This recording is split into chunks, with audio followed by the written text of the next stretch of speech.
Now, what is the relationship between marginal revenue and price for a firm that has some market power? The best way to see this is with example.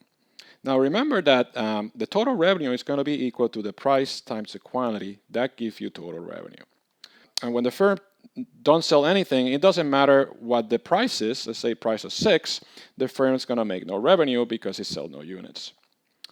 Now we know that in order to increase the quantity, the only way that a firm can do that is by reducing the price because the demand curve is downward sloping. That's the law of demand. At 6, no one buys it, but if the firm lowers the price to 5, maybe John can buy it.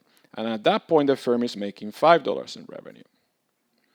Now the firm would like to sell more units.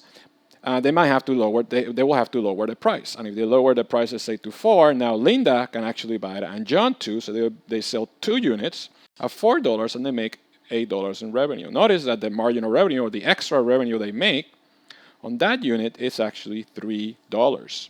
So this is the marginal revenue. Notice that already you can see that the marginal revenue here is actually end up being less than the price of $4. Now they could sell another unit, but they'll have to lower the price to do that.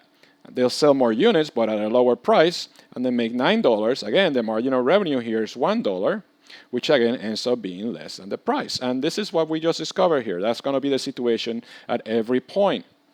The marginal revenue for a firm with market power is always going to be less than the price.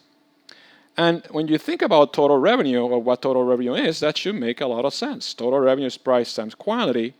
And because the demand curve is downward sloping, every time you, in order to increase the quantity, you have to reduce the price. So you have a negative effect on total revenue and a positive effect at the same time.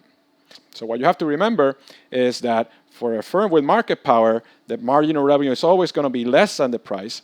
And now that we know that, we can bring the idea of elasticity to give us a little more insight about what are the pricing challenges that a firm can actually, with market power, will have to use.